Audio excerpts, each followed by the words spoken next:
Hi అండి, ఎలా ఉన్నారు? Welcome to గోరుముద్దలు.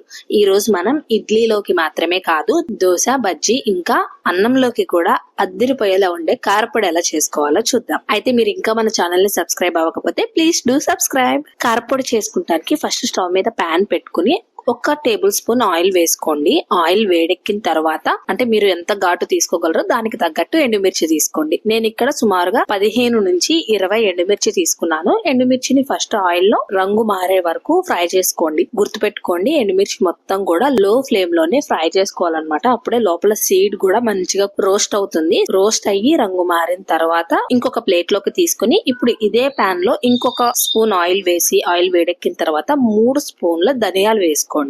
ధనియాలు కూడా వేసి వేగుతున్నంత సేపు అంటే ఎర్రగా వేగినంత సేపు కూడా ఖచ్చితంగా స్పూన్ తో కలుపుకుంటూనే ఉండాలి, లేదంటే మాడిపోతాయి. ధనియాలు వేగిన తర్వాత ఇప్పుడు 1 స్పూన్ జీలకర్ర కూడా వేసుకుని రోస్ట్ చేసుకోండి. 1 గుప్పెడు నిండా వాష్ చేసుకున్న కరివేపాకు ఇంకా నిమ్మకాయ సైజు చింతపండును కూడా వేసుకోండి. చింతపండు కూడా మంచిగా వేడెక్కి ఇంకా కరివేపాకు కూడా ఆల్మోస్ట్ క్రిస్పీగా అయ్యే వరకు కూడా రోస్ట్ చేసుకుని కొంచెం తడి ఆరిపోయిన తర్వాత అప్పుడు 1 స్పూన్ మెంతులు వేసుకోండి. ఇది కంప్లీట్ గా ఆప్షనల్ అన్నమాట, బట్ ఫ్లేవర్ బాగుంటుంది, అందుకే నేను మెంతులు కూడా యాడ్ చేస్తున్నాను. ఇప్పుడు కరివేపాకులో వాటర్ మొత్తం పోయి క్రిస్పీగా అవుతుంది అన్నప్పుడు స్టవ్ ఆఫ్ చేసేసుకుని చల్లారబెట్టుకోండి. ఇప్పుడు ఒక మిక్సీ జార్ లో ముందుగా ఫ్రై చేసుకున్న ఎండుమిర్చి మొత్తాన్ని వేసి మెత్తగా గ్రైండ్ చేసుకోండి. మెత్తగా కొంచెం పొడిగా కచ్చాపచ్చాగా అయిన తర్వాత ఇప్పుడు ఇందులో 1 గుప్పెడు నిండా వెల్లుల్లి రెబ్బలు ఇంకా 1 స్పూన్ కల్లుప్పు వేసుకోండి. మీరు కావాలంటే సాల్ట్ కూడా యూజ్ చేయొచ్చు. వెల్లుల్లిపై మొత్తం పౌడర్ అయిన తర్వాత ముందుగా మనం ఏదైతే రోస్ట్ చేసుకున్నామో మసాలా దినుసులు మొత్తాన్ని కూడా మిక్సీలో వేసి మెత్తగా గ్రైండ్ చేసుకోండి.